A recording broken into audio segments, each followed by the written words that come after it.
Well, hello everyone, and welcome back to another episode of the Max Danielsen Show. I'm your host, Max Danielsen, and joining me today, we have another wonderful guest. His name is Carter. Carter, welcome onto the show, my man. Hey, Max, how you doing today, bud? I'm doing pretty good. How about yourself? Doing good. Excited to do this, see how much sports knowledge I actually have. So. That's always good. It's a tradition around here that I, first of all, ask you what you do here at Austin College, of course, and then what your favorite sports teams are. So I'll let you take it away. All right, so like school-wise and athletically? Yeah. All right, so I'm a finance major, accounting minor here at Austin College. I'm a pitcher on the baseball team. I'm a sophomore this year. Favorite sports teams, Houston Astros fan, Rockets fan, and then a Cowboys fan. So just kind of, normal Texas teams, I guess. Gotcha. Do you have an NCAA team that you're big on, or you're not really that big? So I'm a big Longhorn fan growing up. Love the football team there. So yeah, pretty much just Longhorn guy. Gotcha. That's good. They're having a decent season. Sam Ehlinger, of course. He's been on and off, but, so far he's still shown that he's at least a consistent quarterback. Except that TCU game. But that's, an off day. Everyone has one of those. But speaking of which, let's get started with NCAA basketball. All right. The season has just begun. It's always great when college basketball starts. The hype, of course, when March gets around, March Madness and all that. The first game of the year was number 2 Kentucky beating number 1 Michigan State by the score of 69-62. It was overall a great game to watch. Michigan State, of course, you're going up against the number 2 team, and Kentucky's always been a powerhouse. Michigan State has been rising through the ranks every so often, and this year, coming into it, they showed why they should be number 1. But going up against the number 2 in your first game, it's always going to be a hard feat. I would say on that, it's Kentucky. It's basketball powerhouse year in, year out, like always top of the recruiting classes. They had a couple guys coming back this year that had significant playing time last year. I know they still lost a couple guys. Mm-hmm. But at the same time, it's like, yeah, Michigan State's number 1, but like at the same time, it's kind of hard to go against Kentucky no matter who they're facing sometimes. Right, exactly. And then the next game was number 4 Duke beating number 3 Kansas 68-66.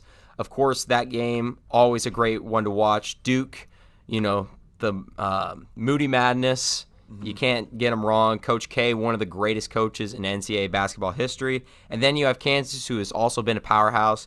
That was a great game to watch, but one game in particular that I like to watch was the Notre Dame-North Carolina game. And in that game, I want to go with a particular guy to keep an eye on this year, and that is Cole Anthony. He shined in his very first game as a freshman, scored 34 points, 11 rebounds, and 5 assists. He set the UNC and AAC record for most points in a freshman during a debut. Last year, he was the MVP for the McDonald's All-American game. So coming into it, he was one of the top recruits in college basketball, and of course, he showed why he should be considered that. Yeah, I was going to say, anytime you're breaking a national and a school record, like you're doing something right, obviously, in your first appearance. I think it was Syracuse. He scored the same amount of points as Syracuse did as a team. Yeah, I did see that. That's like an insane stat to have, especially as a freshman. Like, that's just crazy in my mind. It shows. I can guarantee you this guy, if he doesn't go this year, he's going to go the next year. Honestly, he's probably going to be one and done. Especially with the way the NBA is going now, very much a scoring league. Defense is, in my opinion, not as prioritized as it used to be. So if you get a freshman coming out here scoring 34 points against another top team in the nation, like another D1 school who's not necessarily just a blowover team, that's not something to take lightly. So. Notre Dame isn't the greatest. Women's basketball, they have a great team. But I agree with you. That's definitely not the greatest men's basketball team. But at the same time, it's not like they're out here playing like other D2, D3 schools. They're out here playing other schools that are supposed to have top recruits. Not top recruits. Let me rephrase that. D1 talent anyway. Yeah. D1 talent. Especially even so, Notre Dame is a big school overall. Exactly. It's very well known. But it was just a fun game to watch. So I want to ask you this year, I don't know how much you've watched of college basketball, either last year or this year. Who do you think could be the real surprise team this year? That's a tough one for me. I'm not a huge follower of college basketball as a whole, but what I do watch, it's usually just your top teams, your Kansas, Kentucky, schools that are kind of year in, year out, just always up there. I would say a team I would like to see be a surprise this year would be UT. Surprise, surprise. Because they always have some decent talent coming year in, year out. 100%, yeah. But they can never seem to finish it. It's always like, okay, we'll make it to the March Madness, but then we'll kind of choke first couple rounds in. So I guess that would be the team that I would like to see be a surprise team anyway. Yeah, I definitely could see that. I see, honestly, I don't even know if you could call them a surprise team, but I call them a surprise team, which is going to be Duke. And the only reason I say that is, of course, because they lost R.J. Barrett and Zion last year. And that was the heart of their program. I mean, both of them, R.J.'s not having the greatest start so far. I know in his first game he did well, but, of course, adapting to the New York Knicks organization is a hard problem in itself. Of course, former Dallas Maverick Dennis Smith Jr. is having problems there. Kristaps Porzingis got out of that, being a number 4 pick, and turned out to be one of the better players in the NBA. Yeah. And then you have Zion, who unfortunately has started the season injured, but really has now had the biggest hype since we've seen of LeBron. And I would also say Ben Simmons, but Ben Simmons, of course, hasn't lived fully up to that expectation yet. And then the final thing for college basketball, the number 2 player in the nation for 2020, Cade Cunningham, took a very, very big surprise commit going to Oklahoma State. When you have a number 2 recruit committing, and I was thinking about going to Oklahoma State before I got offered to play baseball here at Austin College. I love the campus, loved everything about it, but it's just surprising to me that this kind of caliber of a guy goes to Oklahoma State. So my first question would be, where is he from originally? Because I'm not too keen on that. Where did he grow up from, if you have any idea? I can search that up right now. I just saw this yesterday, but you guys are gonna say if it's like a hometown deal or he's somewhere near. No, I'm sure he's not hometown. He is. Okay, so he's from Arlington, Texas. That's okay. So that makes a lot of sense. You get a ton of guys, Dallas-Fort Worth area, that just love the Oklahoma schools. Even down in Houston, where I grew up, yeah, you get a lot of guys who are just so intrigued by that Oklahoma area. If you get a guy with a ton of talent and he doesn't necessarily want to go somewhere like a Duke or a Kentucky or just any other big program, Kansas, anywhere like that, and he just doesn't want to be another face in the crowd there because, we got 3 other guys that are top 10 talent here. We got XYZ. If he would go somewhere like Oklahoma State, it's somewhere he can shine more, in my opinion. Right, that's a good point. But then you also have to consider, why doesn't he go to OU? Because they are known for having that talent year in and year out. And, of course he is going to be, a face compared to a lot of players, especially that when you get recruited to a big D1 like Oklahoma or Kansas or Duke or whoever you may go to, you're going to have those guys who are the best in that area. So I don't think it was that problem, because I even look at Trae Young. Of course, he was the underdog coming out into college basketball and just absolutely dominated the game once he got there. So it was fun to watch that, but you also have to think, as me personally, I'm glad he went to Oklahoma State, don't get me wrong, but it's just confusing why, because even so, like you said, Texas always has some talent. Why wouldn't he go to Texas, or why not Texas Tech, who I think could also be another surprise team this year, even though they lost Jared Culver last year in the draft. It's just such a surprising, when I got the notification, I was like, really? Oklahoma State of all places? One way I see it is, you could kind of see it how, when LeBron went back to Cleveland the second time, he was coming back, obviously a little bit different situation being in the NBA, but a more developed player going there to kind of save a team that wasn't doing too hot without him. Yeah. So he could see this as an opportunity in his own way to turn around a program and maybe bring some prestige to the program within itself. That's a very good point. So that could be a possibility. I mean, you look at a guy like a perfect example, Ja Morant going to Murray State. Mm-hmm. I mean, I definitely think getting Cunningham to commit there, I think it will bring the hype to Oklahoma State again. Of course, they're a college football team. It's on and off sometimes. College baseball, they're always a great college baseball school. But basketball, they really haven't been that good, of course, since Marcus Smart left. Yeah. It seems like so long. I keep forgetting. Been a while. I keep forgetting how long he's now been in the league. It just seems like maybe last year or the year before he was in, but I think it's 4 or 5 years now, something like that. But I guess that's a perfect transition going into the NBA side of news. For the young Atlanta Hawks, this becomes a very big blow with John Collins being out 25 games for the season for a drug policy misuse. It's definitely going to be big for them because Trae Young and then John Collins are their rising stars. John Collins is honestly becoming one of the better young power forwards in the league. And I know being out 25 games, that's probably less than a fourth of the season. But that's still a very big impact, especially if Atlanta, right now they're doing really, really good so far. And I know this is just going to take a big hit on them. So, you say it would be less than a fourth because they play 82-game season, right? Yeah, they play 82. It'd be a little bit more than a fourth. Oh, yeah, a little bit more. So, anytime you're losing a star player for over a quarter of your season, it's kind of like, well, we got to fill your shoes. And then what happens when he comes back? Because what if somebody comes back and outperforms him? Where does that leave him on the roster? Because then you got a huge cap space. You got he's obviously, how many years into his contract is he? For John Collins, this is his second year. So I believe was he a first or second? I believe he was a first, so he might have one more year left on his contract, but I'm not sure. So obviously a rookie contract's not going to be as prominent as if he had just signed on to his second contract. Right. But that kind of leaves questions because if somebody comes in and can fill his shoes better, not saying it will or is likely, but the possibility that it does, it kind of leaves questions of, okay, does he stay or leave after this as well? And would he be a liable second string if you wanted him to try to stay? So it just brings up more than just the current. You got to think long term with this as well, in my opinion. Well, I think long term, once this guy gets back, they're putting him right back in because the first thing, it's Trae Young and then it's John Collins. These were like their big two guys. They have a lot of faith in these two. Yeah.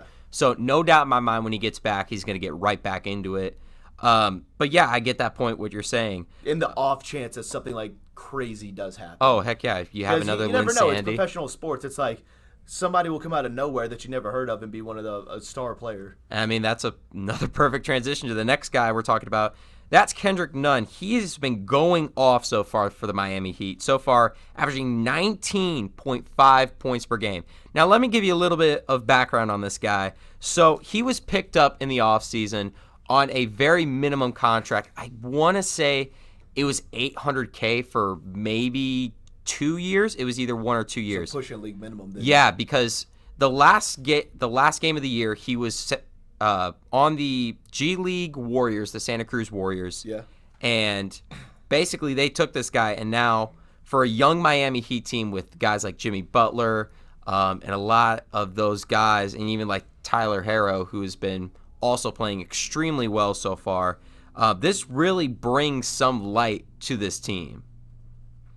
Yeah, definitely. I think Miami definitely had their struggles after like LeBron left. You kind of saw them go back into a tanking stage, and I don't know. I think it's really encouraging to see them picking up a lot of younger guys. Like, how old is Kendrick Nunn? Do you have any idea? Oh, Kendrick. Well, I want to say he's like 20. He's very, very young. So he's very young even for a guy coming out of G League. Yes, very young. So I think that's very encouraging for the team. You get a guy coming off of G League at almost a league minimum contract, coming in just being able to tear it up. If he can keep this up, then I think that's a very promising sign. Maybe not for 100% this season, but the future seasons to come for the Heat, that could be a very great sign. He's actually 24 years old, 24? And he went undrafted in 2018. So okay, so yeah, he is in his second year. Young. Yeah, but yeah, he's extremely young. And I know, I worked in the G League for some time. I remember seeing this guy play. He wasn't the greatest player, don't get me wrong, but he wasn't that bad. And it's just all about getting the right opportunities. Mm-hmm. And I look at the Kendrick Nunn story kind of like a guy like Jonathan Simmons or even Jeremy Lin for that matter, having that big year in 2012. So it will just see how it progresses. I definitely do not see it lasting long term. I think it's going to be like Lin Sandy, where I definitely think he's seasons then kind of die out. Yeah, I think he's definitely going to be like Jeremy Lin, where he is that average player in the league. But maybe, I hope I'm wrong. I hope he keeps going off. But while we talk about the NBA, the top teams so far in the league are the Celtics going 5-1 in the East, and then the Lakers with 6-1. Both these teams, and it's funny that we look back at it. You think back to 2009 when these two teams were prominent with the Kevin Garnett, the Paul Pierce, that era, and then the Kobe Pau Gasol era. I mean, those were some fun times watching those in the finals, and these teams are right back to business. Gordon Hayward, of course, came right back like he just never left. Yeah. I remember when he first got signed that first year, didn't really have the greatest year, but now he's starting to get his feet back on the ground. and has just hit the ground running. But then a couple other teams that are very close is the Bucks 6-2 in the East. Of course, they're going to be dominant with Giannis Antetokounmpo and Chris Middleton. Those guys, of course, being really, really great players. And even so, you have Brook Lopez, who last season improved his three-point shot and is becoming a lethal center. And then over in the West, no one expected this. At least no one expected it as of yet, and that's the Dallas Mavericks. Mm-hmm. So far, Luka is doing Luka things. We all know that's how Luka plays. KP has gotten right back to business. He has said that he struggled because, and I understand that, especially with where he once was. But then again, you can't really complain. And then you have guys like off the bench like Jalen Brunson. JJ Barea just came back, which is very, very big. You have Boban, who is also a key contributor off the bench, DeLon Wright, Seth Curry. So I want to ask you, going out of this NBA topic, who do you think is really going to become the best team so far for the NBA this season? Well, personally, I like the way the Lakers are set up right now. I think they made a lot of really very great offseason moves, as pretty apparent. They did a very good job on. Then again, it's not very hard to draw people to LA for sports. It's a very big market. But I'm personally partial to the Lakers at this point in the season, but I'm also encouraged to see the Mavericks doing good. Mm-hmm. I'm a fan of the Mavericks, so it's pretty nice to see them doing pretty well as well. Yeah, and I mean, even so for the Lakers, they got Anthony Davis right off the bat. And even so, when we talk about that trade, Lonzo, of course, not having the greatest season. Mm-hmm. Josh Hart is still contributing, but Brandon Ingram has been a real surprise this year. He has played so well. I'm glad to see that he's actually getting a shot, and I know when Zion comes back, that team's going to be nice. And I know Lonzo's not, and this is the one thing we learned about Lonzo. Lonzo's not necessarily a scorer. He's a guy that's going to get people around him to score, and that's why LeBron liked Lonzo so much, is because Lonzo knew how to get the ball to LeBron. And so when Anthony Davis came, they were expecting that third star. Of course, they were all expecting Kawhi Leonard's going to come to the Lakers, and sure enough, spurned everyone. No one expected him going to the Clippers, but then we figured out later they were working on getting Paul George there too, so it all made sense in the end. But then they had to figure out, okay, how are we going to develop the rest of the team, because they still had a lot of salary cap, and it was wise that they went out and found these little pieces like a Danny Green, who is still, one of the best shooters in the NBA, highly underrated, and you have other guys who have just really contributed to them. So it's definitely going to be interesting to see how that all plays out. We're going to take a quick commercial break. When we come back, we're going to be talking about NCAA football and as well the NFL. So don't go anywhere. We will be right back.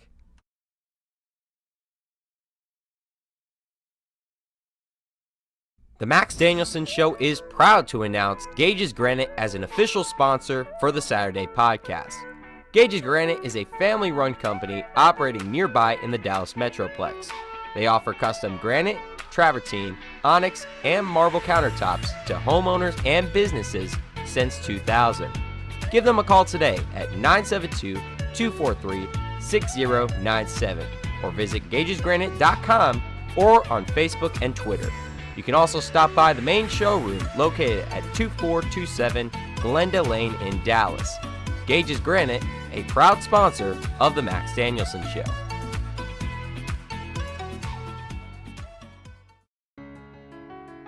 Hey guys, this is Jason with Lacrosse Monkey. Are you looking for a place to shop for your next athletic season? Monkey Sports is here to help. Whether you're looking for baseball, hockey, or lacrosse gear, if you can dream it, we've got it. We provide both the latest and best on the market equipment for your athlete. Stop by and visit us at 105 West Bethany Drive, right off of US 75 in Allen. Monkey Sports, a proud sponsor of the Max Danielsen Show.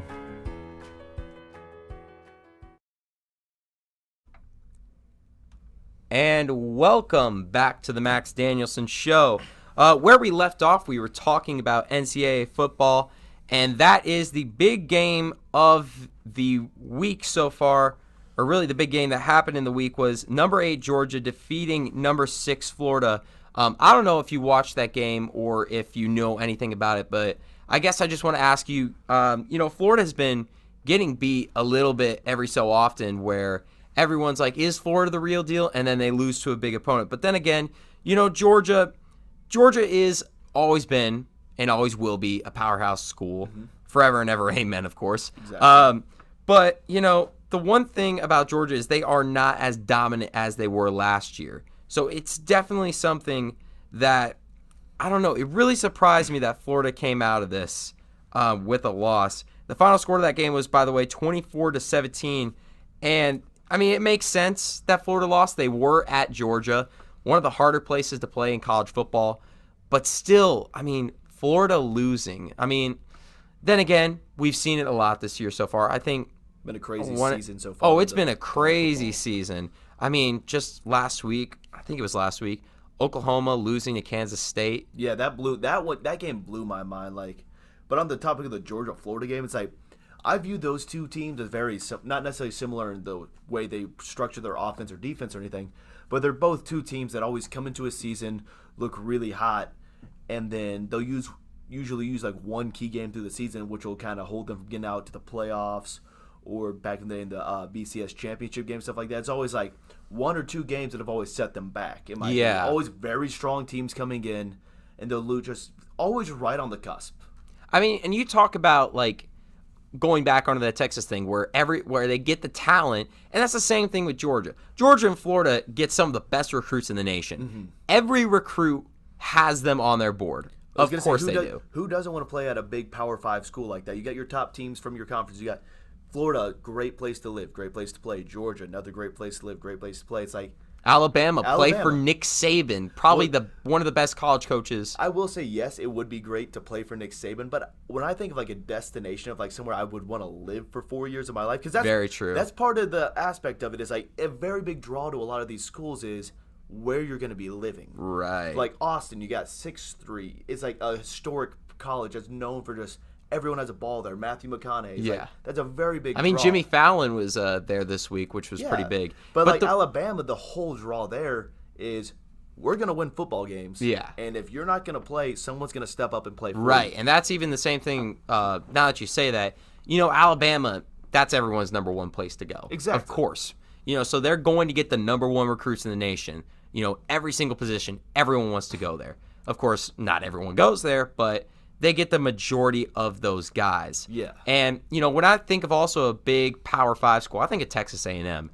And I know that I see your face right now, but you have to admit, Texas A&M is a very, very big football school. Kyle Field, one of the best places to play in college football.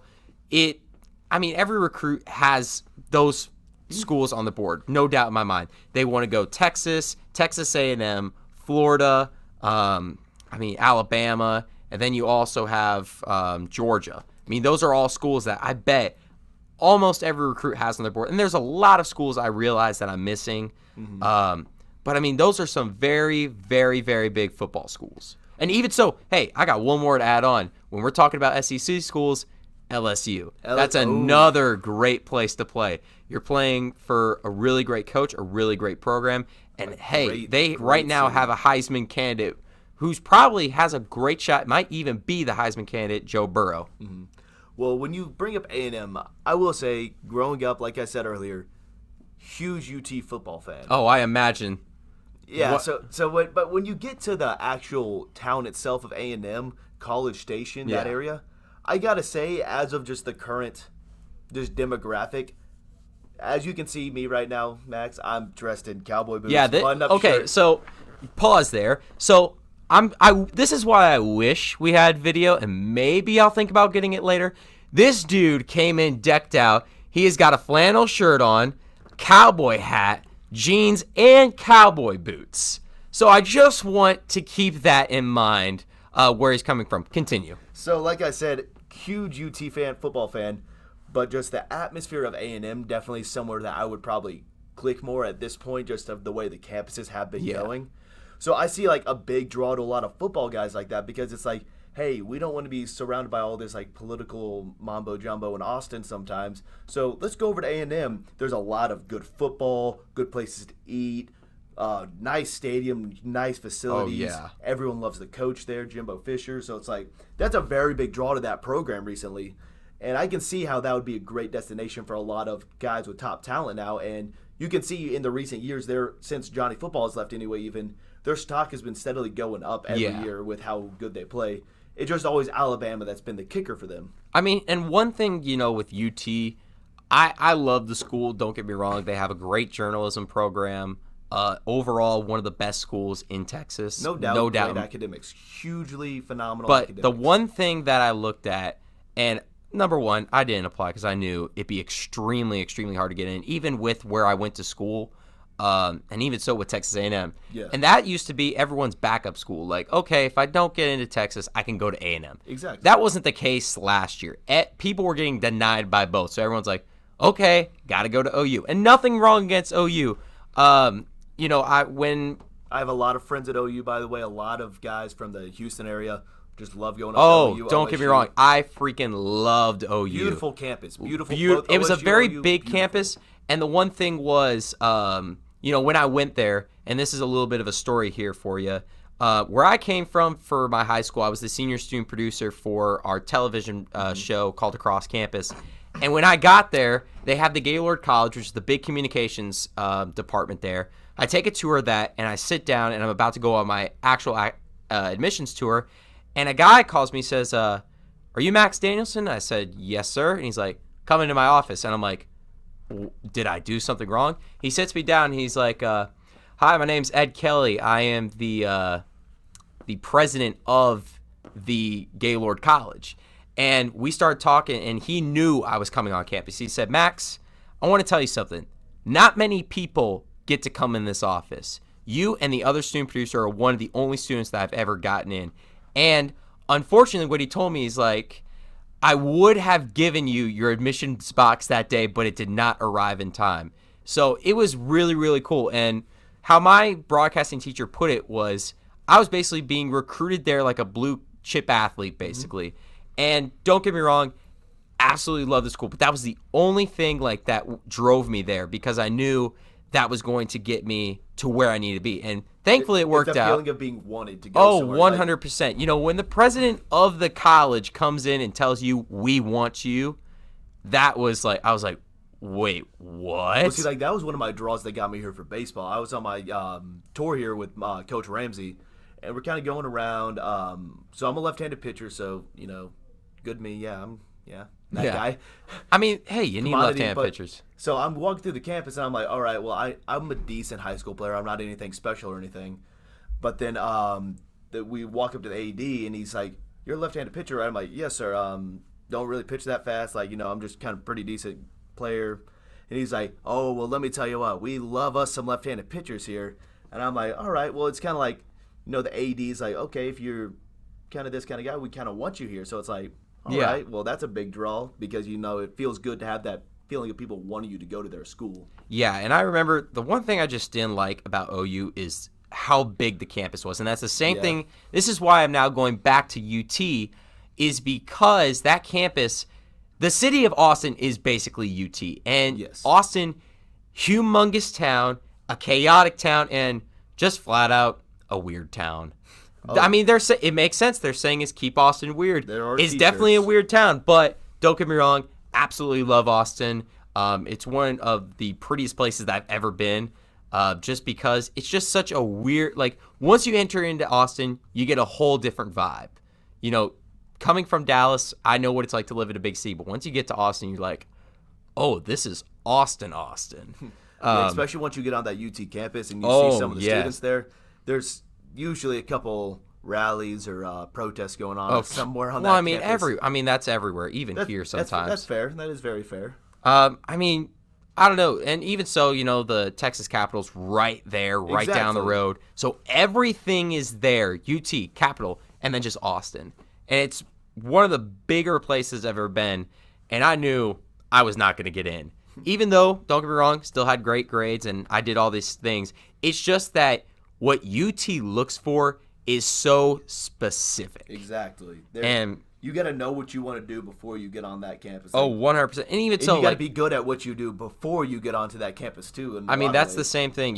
Even though I knew what I wanted to do since 8th grade, I've known that. And everyone said, I remember in 8th grade, I remember this very vividly. someone said to me in 8th grade, they're like, you should be an announcer one day. And I was like, I don't know. And I remember in 3rd grade, I did a project, and I was so bummed out we couldn't be an athlete. My mom's like, well, why not stay connected to sports? I was like, what do you mean? And she's like, why not do sports broadcasting? And I still have that project. My mom still has it in her closet, and from time to time, I'll take it down and look and just say to myself, wow, I really knew what I wanted from that day on. So, of course, it's always great, but I'm absolutely glad that I got here. I know baseball is going to be extremely fun this year. Oh, it's going to be a blast. It's already been fun, a little ups and downs here and there. Right now, we're kind of coming off that down. We had about an hour-long tarp pull last night, so that was an absolute my blast. Goodness. Let me tell you, you don't know fun until you have a bunch of guys trying to figure out how to fold up a 100 by 100 foot square. Oh, yeah. I mean, something else. Just in my personal life, I'm not going to get into this. I'm just saying I'm having it down right now. That was a highlight. I'm just saying within the past couple days, it was cold. My hands felt like they were about to fall off. And were you one of the guys who showed up in shorts? Oh, I wore shorts and tights. See, so there's where you're wrong. You'll learn the older you get. I had to learn this after I showed up to a 7 o'clock tarp pull last year with the wind chill feeling about 4 degrees is what it said outside. Yeah. Oh, my goodness. So I showed up in flip-flops and shorts and a jacket. I was like, I'll be good. I walk outside. I'm like, I am going to have a horrible time. So I remember someone was wearing, James Adams was wearing freaking Crocs. I was like, why would you do that? I showed up. I had tights, shorts, sweatpants over those. I had my hunting boots, rubber hunting boots tucked in. I had on a shirt, my jacket, a beanie, gloves. I was like, I didn't think we were going to be out there for that. I knew it was going to be heavy, and I knew it was going to take some time.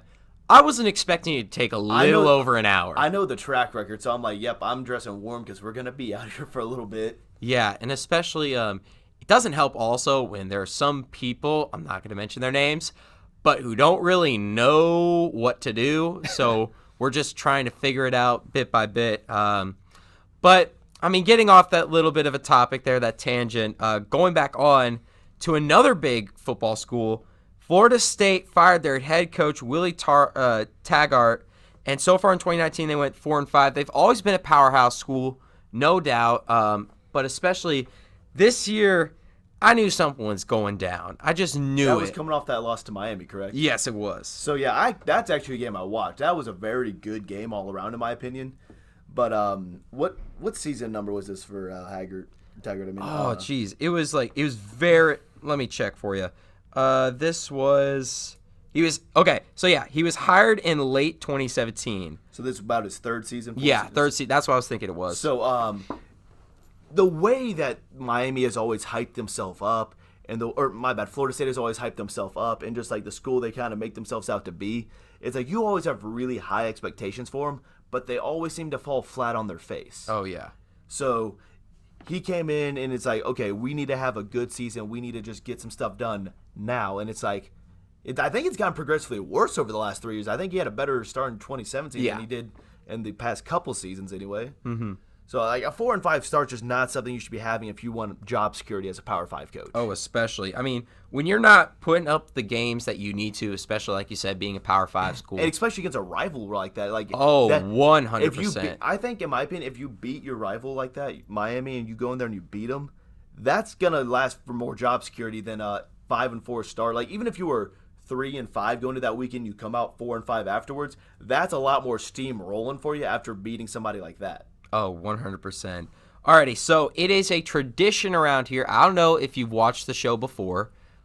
Guessing probably you haven't, or I've heard a couple segments. if you've listened to it. Okay, if you haven't listened to it entirely, a thing that I do here for college football is I will say the predictions for this week. Okay. And we are right now, and I didn't realize this. I thought we were way, way behind. We're actually in week 11. Which is insane. There's only 4 more weeks of college football until, of course, bowl games and playoffs. And I know when that episode comes out with all the bowl games, whoever my guest is, we are going to be spending at least 20 minutes on these bowl games. Yeah. So let's take a look here. I guess it's only fitting that we start with this one. Florida State at Boston College. So I got to take the winner on that one? Yeah. I'm going to go Florida State on that one. Really? You think the intern head coach is going to get it done? I think the talent-wise should be able to do it, in my opinion. But then again, anything can happen with an interim head coach. So I'm going to just stick with my gut feeling on that one. Alrighty. I mean, it's not really going to be an upset. One thing that I will tell you is last week, my past co-host, Jackson Xavier's. Yeah, Xavier's. I didn't want to say his name on the show because I feel like I was going to botch it so bad. But he actually got most of his predictions right. I think he only messed up on one. But then you have Austin Coe, who misses the Texas TCU game and the OU Kansas game. Both of those games, he said they were the other teams were going to get blown out. And then the guy who started all was Cody Goggins, absolutely saying, yeah, no doubt in my mind, Wisconsin's blowing out Illinois. And that did not work out for him. And I let him know about it. Let me just say this about Cody. Die hard Wisco in every way. The man is from Wisconsin. I got family for Wisconsin. I support the Badgers. They're like my second team. I got friends who live up in Wisconsin. Hell, I have a Wisco blanket. I got friends who live in Wisconsin. I think they're a good team. But some Wisconsin fans just need to learn to back off a little bit. Come on now. I mean, the one thing, and we'll get into NFL here in a second, but one thing that I've learned is like Packer fans, we at least know when we suck. Packer fans, but they've also have a lot of recently really good years with Aaron Rodgers and stuff. Like that's what I'm nervous. Like last year when we had Brett Hundley in it, and thank the Lord that they released him because I absolutely hated him. And no disrespect to him, of course, he came into a terrible situation with Cleveland, throwing 22 interceptions his first year. But I mean, it was just miserable sitting through that season. Yeah. I just stopped watching. I was like, I can't watch Brett Hundley play quarterback. And thankfully, now they have a decent backup, but when Aaron Rodgers retires, which will probably be, 5-6 years from now, it's going to be interesting because I knew when Brett Favre left the Packers, we were in decent hands, especially with Aaron Rodgers coming up. Mm-hmm. I mean, Brett Favre is my all-time favorite player. I know he sucked in Dallas. He can never win, but there is a special place in my heart for Brett Favre. That's the guy who, number one, got me into football, and number two, made me like the Packers. And I remember the only Cowboy game that I ever went to was when they were playing the Packers back in Texas Stadium, and that was the game where remember how Terrell Owens has that popcorn? That was the game. I still have that ticket stub for that game, too. Unfortunately, I was like 6 and we left before that, but still cool to say you were there. It's still cool to say that I was there. Of course, it was nosebleeds, but then again, Cowboys tickets were expensive. Cowboys tickets are always expensive. No matter how good or bad they are, like... That's how Jerry Jones makes bank. That's why he's also one of the best owners. You got to think about it. Like, that team just has so much just... Oh, heck yeah. They're America's team. That's their nickname. America's team. You know why there's at least an old Cowboy stadium, how there was a big opening in the middle where you could slide open? Yeah, so God could watch America's team. Yeah, I mean, that's why they kept the retractable roof here for AT&T Stadium. Exactly. And even so, AT&T Stadium, when it was built in 2009, was one of the best at the time, and it still is. It's an amazing stadium, and just across the street, they're now going to be building Globe Life Field, I believe. I think it's the new Globe Life. Globe Life Field. That'll be interesting to watch, too. So I was actually at the fourth to last game at Old Globe Life. It was when the Rangers were playing the Red Sox, and I was like, this is already a really nice field. Oh, don't get me wrong. It's one of the best fields in my... It was just that I don't know why. Like, they didn't even think about that. They're just like, we're just it's in the middle of the Dallas Metroplex, and, we're not going to put a roof on it or anything. We also got to think, too, with the concrete all around the city and stuff like that, it does not cool down. It does not help. Summer. Like, I remember... One of the I don't know if you went to this game, but the Austin College baseball team, when I first got on campus, we all went to the baseball game, and that was a fun experience. We were baseball game? Yeah, it was the Michael Young retirement night. Oh, okay. No, I did not go to that game. Oh, actually. It was a fun game. A lot of great memories. Of course, that was my actually, no, it was not my final. Wait, was it? Yeah, it was my final game at Globe Life Park. So it was just sad to watch it go because, like, I grew up going to that stadium so many times. I remember I went to the ALDS back in 2011, sat in a suite because my dad, when the company I worked at that time, had suite tickets for that game. I mean, I had a lot of great memories, and especially with Michael Young night being the last one, I felt it was only necessary to go out that way. So going back off from that tangent, I swear we're getting into a lot of just random talking, but it's very good for the podcast because I haven't had that lately. Next game we got number 5 Penn State at number 13 Minnesota. So Penn State's always an interesting one for me. They're one of those teams that I feel like is either way overhyped or just completely irrelevant throughout the season. They have been playing very good as of recently. I'm going to go with Penn State on this one, I think. Okay. I mean, hey, I honestly would have gone there. They're having a really great season. Next game we got is Maryland at number 3 Ohio State. I'm going to go with Ohio State on this one. They're playing normal Ohio State football, just rolling over people right now, so got to kind of go with that one still. Alrighty, next game we got number 11 Baylor, who is currently, I believe they're still undefeated, aren't they? going up against TCU at Amon G. Carter Stadium in Fort Worth. Well, just the way that Baylor's been playing and knowing normal Big 12 football where it's low defense, super high-powered offense, I'm going to go with Baylor just because of the way they've been able to produce with the ball recently. Alrighty, next game we got is Vanderbilt at number 10 Florida. Ironically, now we're talking about Florida again, and they went from number 6 to number 10 this week. Who did they play last week? We talked. Georgia. Yeah, that was the Georgia game. My bad. Yeah. Sorry, mind fart. I'm gonna go with Georgia. Like I said, mind fart. I'm gonna go with Florida. My bad. That's all right. Let's see here.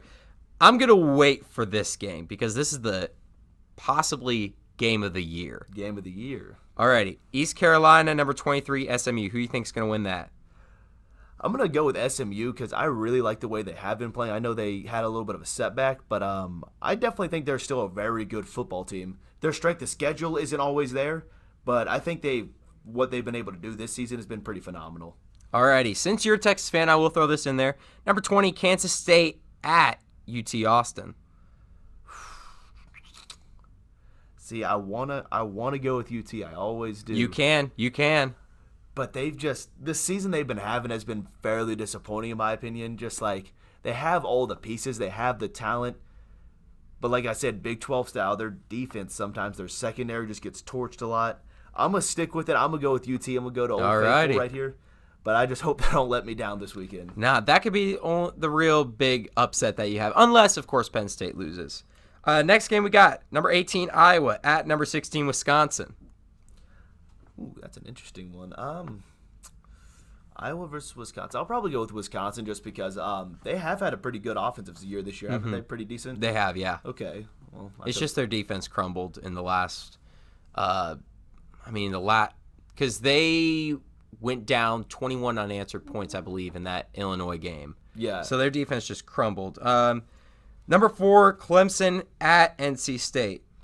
Clemson all the way. That's a good pick. Alrighty. And Clemson is a very underrated school. Because didn't they start the season outside of the top 4? No, they were in the top. Who was it that they were started? number 2. They were number 2. It was LSU. It was LSU that started outside. Yeah. No, I know LSU started at like 19 or something like that. Then they beat Texas and just rose up. I can't think of who it was. I thought Clemson was at one point outside the top 4, weren't they? They were. Or no, they've been in the top 4 this year, I'm pretty sure. Or no, they were to 5 at one point. No, you're right because they had that they almost had that loss against North Carolina. They also lost against So they had a couple close games, but at the same time it's like a team that since the playoffs has been around has been always up there. You can't count them out. It's like it was the same thing with OU. OU started the season outside the top 5, and I'm like, given they did choke and lose a game, you still at the beginning of a season, you got to kind of go with who's always been up there. Always been and even competing. so, you have quarterback Jalen Hurts, who's going to be, of course, one of the Heisman candidates for this year. That may have been a setback though after the loss. Yeah, is what I've heard because very big. And now Joe Burrow's looking. Joe Burrow's been on fire. Like I hate to admit it because they torched Texas at that game. Yeah. Like he just destroyed them. He's been pretty good this season. Yeah, and now the game of the year. Speaking of Joe Burrow, the 2 Heisman quarterbacks, Joe Burrow versus Tua. LSU, number 1 LSU at number 2 Alabama tomorrow when this goes up, today at 2:30. Who do you think's going to win this game? Because I think, honestly, this is the game of the year. This has to be the game of the year. I completely agree with you, especially having the 1 and 2 teams playing each other. I got to go with Alabama just based on the defense, and I'm going to go purely based on defense here because if you saw, like I was saying, the way that their LSU defense played against UT, and the UT was able to keep it close, and Joe Burrow was really kind of the one who carried that offense that game. I just think Alabama's going to be able to overpower them with their defense, make a couple of key stops, and just power it through with that high-powered offense they've got. Like, it's incredible watching how their receivers can work with their quarterback. It's like most of the time when I'm watching Alabama, like, it's kind of hard to believe these guys don't just win it every single year in, year out. Yeah. They're good. They are especially good. And I guess we'll transition, or not I guess, we are. We're going to transition into the NFL. Josh Gordon was placed on IR by the Patriots, then cut, and has now been signed by the Seattle Seahawks. Of course, that's definitely going to help Russell Wilson out. And then a big thing that happened for the Panthers. We knew this was coming, and that is Cam Newton being out for the season. Cam Newton being out for the season. I have mixed emotions when it comes to Cam. I think he's a very good player, but I think after that season where they took it to the Super Bowl, I think he's been on kind of a steady decline. Oh, 100%. 100%. And great fantasy quarterback, I might add. Like, he will get you a ton of points in fantasy, but sometimes I just feel like he has a very big inability to finish games and win games. Mm-hmm. Alrighty, well, then going on, the Ravens handed the Patriots their very first loss of the season. Ravens beat them 37-20. I don't know if you watched that game, but Lamar Jackson, of course, has been outstanding this year. He has really played like an MVP-level quarterback. Yeah, Lamar Jackson, like, even though the jokes will go around, the best running back to ever throw the ball, I think he's really proven himself as a quarterback this year, being able to compete with some of the more top-tier guys in the league anyway. I don't necessarily put him on the same level as somebody as a Tom Brady, Aaron Rodgers just yet. No. But I definitely think he's an upper middle tier guy at this moment. I'd say that's pretty fair. Just like his ability, I think that's very fair. He can escape pressure very well. He's kind of on the level, not as quite as elite, but kind of the style of like an old Mike Vick, where pocket collapse, I'll get out, I'll run the ball, but I can still throw it deep when I need to. Yeah. And then on Monday Night Football, the Cowboys defeated the Giants 37-18. Of course, for the Cowboys, all they really have to do is beat their division, and they're in the playoffs. That's all they got to do. And their division is probably I'm going to get a lot of hate for this, but it is the weakest division in football. It is. They're in a pretty weak division, and the Philadelphia Eagles, they're on and off. Cowboys always have been at least consistent. Yeah, consistent in the fact that they'll make it to the playoffs and lose, but yeah. Yeah. Redskins, of course, they haven't been dominant since the 90s. And then the Giants have always been the Giants. Unless those 2 years, but that's really about it.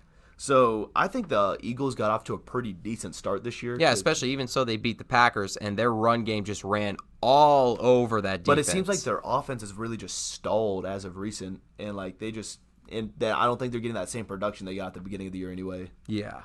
So I think the Cowboys, if they can keep it up, and like, because their defense has been struggling a little bit with like always injuries and stuff like that, but I think if they can get some actual head of steam going into the playoffs this year, if they can get that run production with Zeke getting up a little bit, because I know he's stalled a little bit this year. One thing I've always said with the Cowboys is utilize Zeke a little more in the pass game. That's just me. Yeah, that's a very, very good point, because I remember there was one play, I want to say when they were playing the Packers, that Zeke ran I want to say a wideout, and he just got about 30 yards on a play. Exactly, and like whenever I watch them anyway, it always seems like, especially with Tyrone Williams going down, they've been Tyrone Smith. I am screwing up names right now. Tyrone Smith, left tackle, probably right now the best in the league at left tackle. Yeah, especially with Joe Thomas being gone, but they just have been using him as a six-man to block, just because they're like, okay, we don't know how reliable our line's going to be. Connor Williams has been a little shaken up too, especially coming out of his college days. He does have a couple little injuries. Fredericks had some injuries and stuff like that. So, like, their offensive line has been kind of shaky. Very good offensive line, though. Don't get me wrong. Oh, yes. Still very elite offensive line. But missing your star left tackle, you got to use that running back a little bit more in the passing game just for another blocker. But I've always said, if you do like a little block and hesitate, send them out on a little screen, because they send all of their receivers deep for the most part. They have a lot of deep slants, just go routes and everything. I'm like, you leave that middle of the field open, just dump it off to Zeke and let him do what he does in the open field. It could probably have some pretty good effects and positive effects, which would also open up your run game. Yeah, and even so, when Zeke is able to stay on the field, unlike, with his personal life, and I won't get into that, there are definitely some things that he's done wrong and definitely things that he needs to really mature from. And it's still, he's in his first couple seasons. He's got a lot, he's got a lot of growth left in him, but he is a tank at the running back. When he is on the field, he is a different animal. I look at it like how Marshawn Lynch was in his prime. You just couldn't stop him. You really couldn't. That's the same thing with Saquon and even Christian McCaffrey, who's doing extremely well this year. Christian McCaffrey is an animal. He really is. That is a man right there. He is something else. I mean, do you think he's going to – because I remember the other day I saw a post, and I can't remember where it was from, but they had Russell Wilson. It was Patrick Mahomes, some other quarterback, and Lamar Jackson. And they were like, who's going to win MVP? And everyone's like, what about Christian McCaffrey? So do you think he's got a chance in this league that's being so QB-oriented to have a shot at winning the MVP? This seems like a topic I always ask my guests because it's a very important topic, and especially with the fact of the current state of the NFL. Well, I just say if you really look at the offense that he's surrounded by and what he really brings to the table, like not only is he a dangerous runner, but like what I was saying, what the Cowboys need to do with Zeke, he is a very, very good route runner and a very good, effective open field runner off of a pass.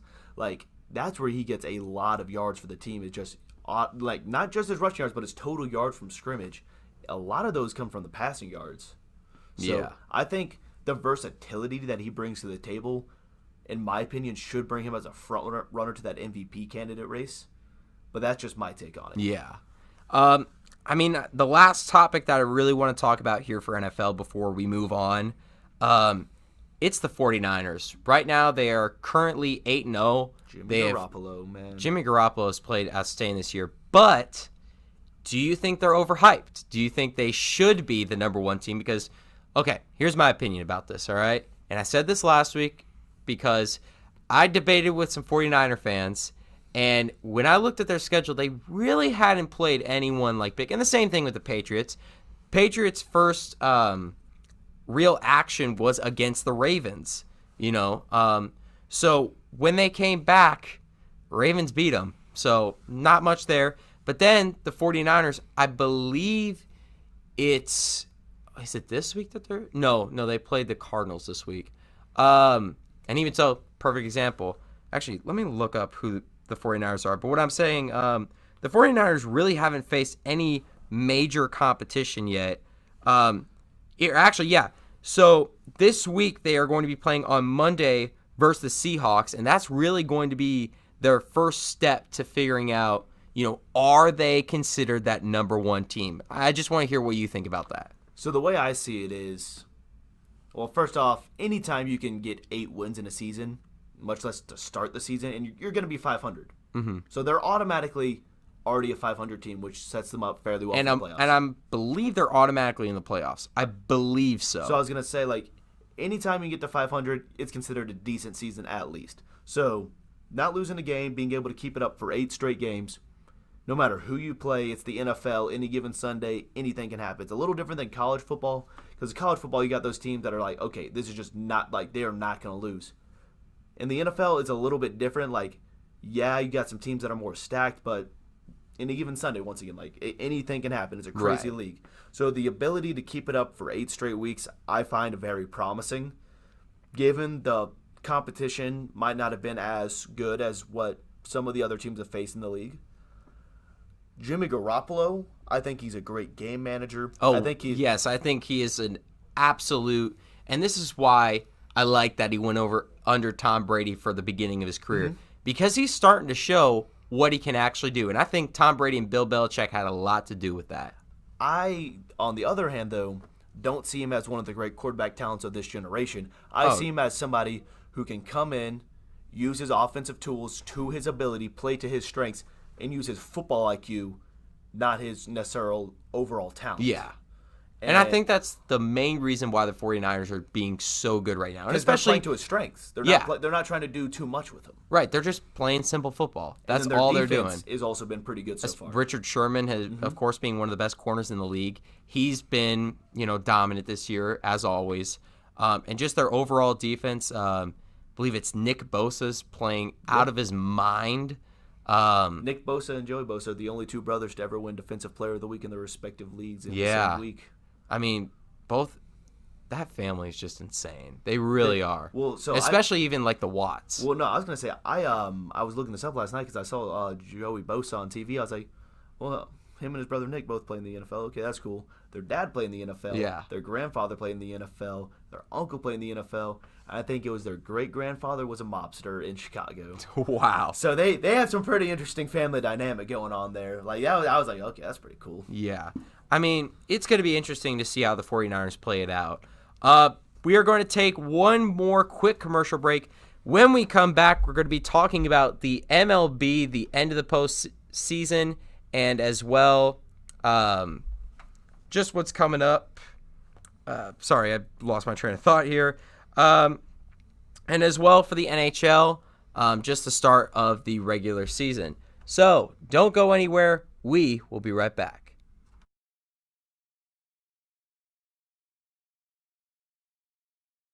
The Max Danielsen Show is proud to announce Gage's Granite as an official sponsor for the Saturday podcast. Gage's Granite is a family-run company operating nearby in the Dallas Metroplex. They offer custom granite, travertine, onyx, and marble countertops to homeowners and businesses since 2000. Give them a call today at 972-243-6097 or visit gagesgranite.com or on Facebook and Twitter. You can also stop by the main showroom located at 2427 Glenda Lane in Dallas. Gage's Granite, a proud sponsor of the Max Danielsen Show.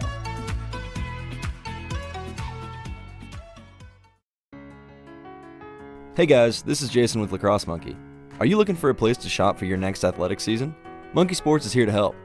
Whether you're looking for baseball, hockey, or lacrosse gear, if you can dream it, we've got it. We provide both the latest and best on the market equipment for your athlete. Stop by and visit us at 105 West Bethany Drive, right off of US 75 in Allen. Monkey Sports, a proud sponsor of the Max Danielsen Show.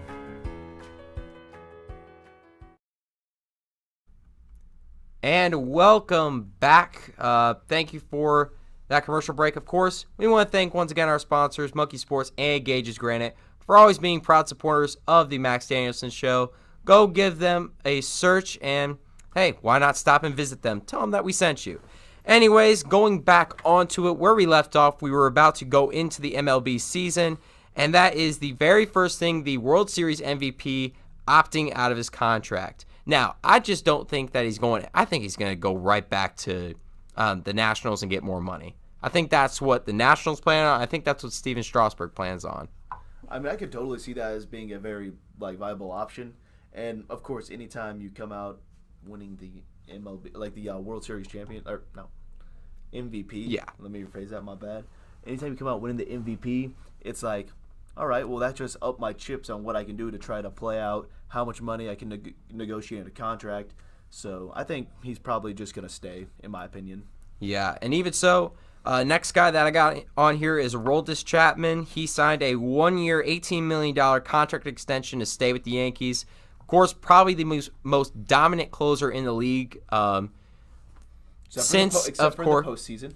Except in the postseason, of course. A couple walk-off bombs. Yeah, and whatever. Especially to send the Astros. Dang, that's. I remember I saw Aroldis' face. He's like, "Are you kidding me?" I mean, but especially that Jose hit that. Yeah. That was magical. And especially, I don't know if you've seen, I bet you've seen the story about him. Jose? Yeah. Oh, let me tell you, I love that. Is just It's a great story. For my viewers, if you've never heard of it, go check it out. It's honestly one of the best stories in sports. But, of course, the Yankees still going to have a dominant bullpen next year. That's going to be fun to watch.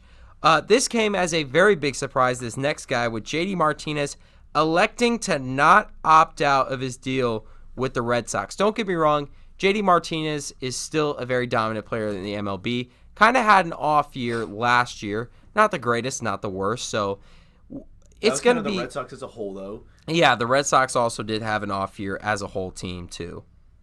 I mean, nobody was exactly extremely dominant from their team, especially somebody like Sale, who you expect to really motivate a team and everything. I think he kind of did a poorer job anyway.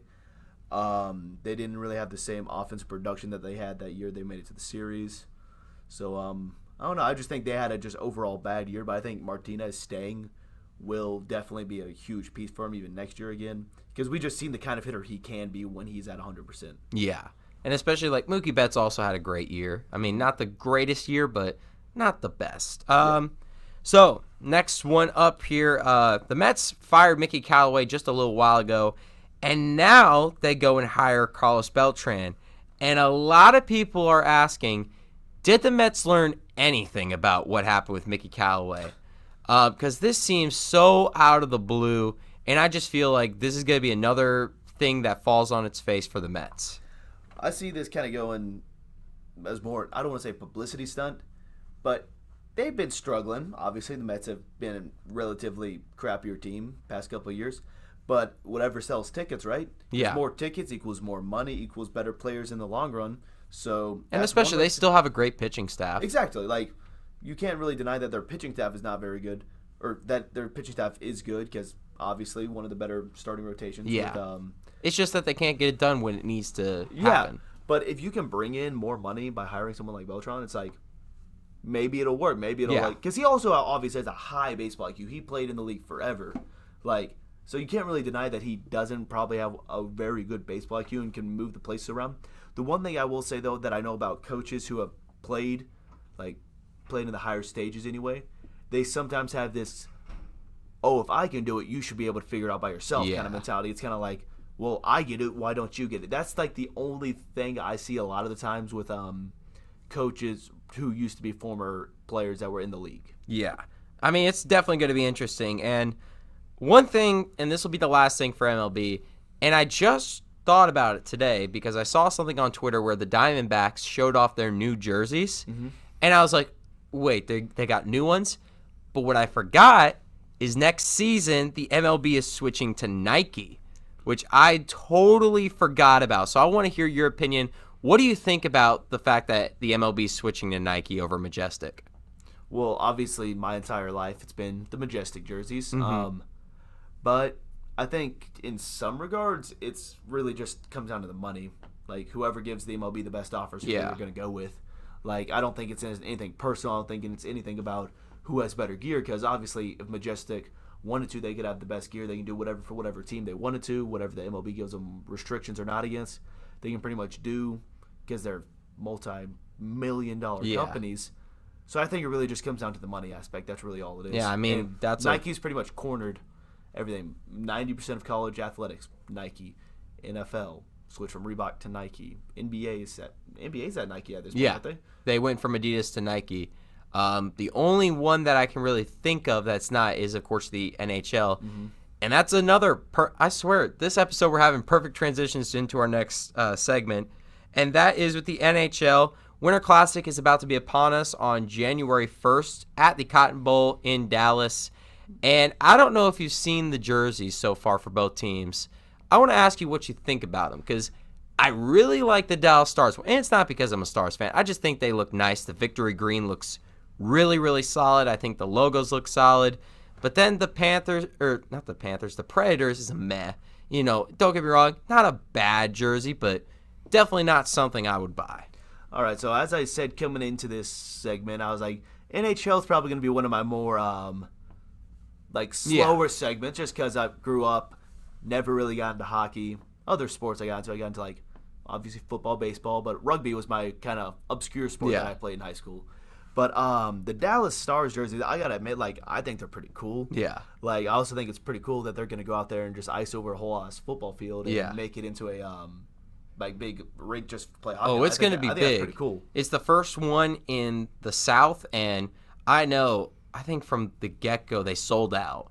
So, and I know tickets are expensive. Interesting to think about, because, like, it gets pretty cold in Dallas, but like sometimes it's just not consistently below freezing. So it'll be.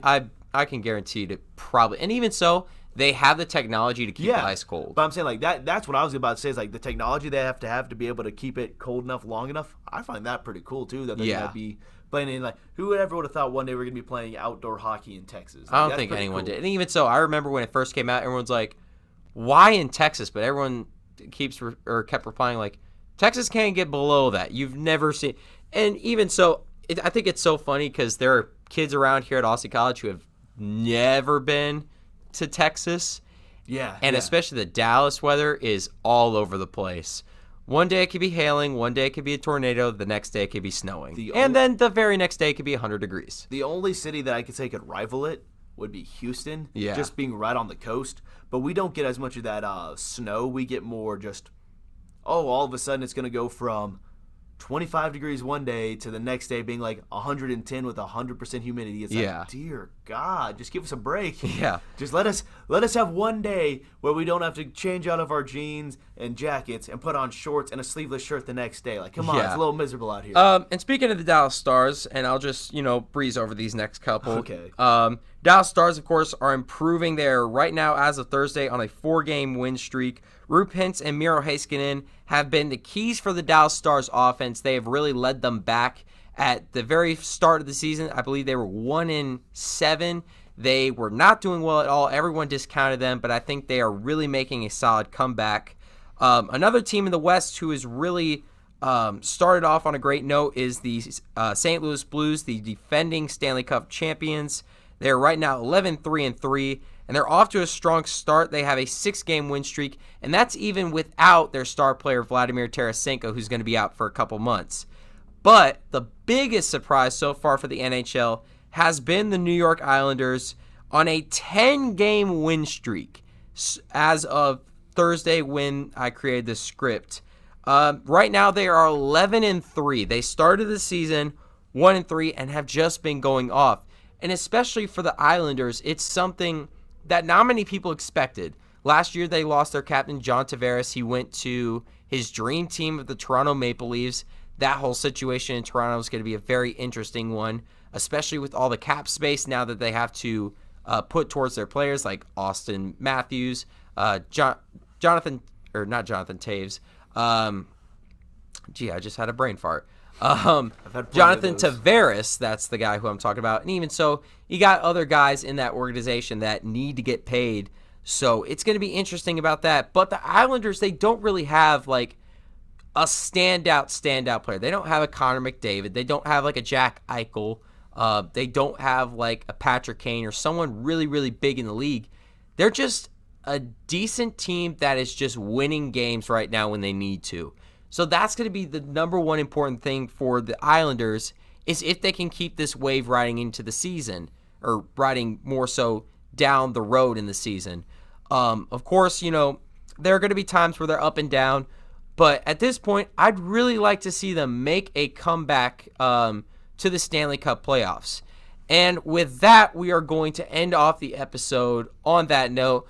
Carter, I thank you for coming on the show once again. You've been an awesome guest. Any final remarks? Just thank you for having me. It was a lot of fun, and let's go Stars, I guess. Support the Dallas team. Let's go Stars. There you go. Alrighty, and of course, I thank you as always, and as always, have a pleasant good morning, a good afternoon, or good evening to you, wherever or whenever you may be watching. Thank you, and we'll see you next week.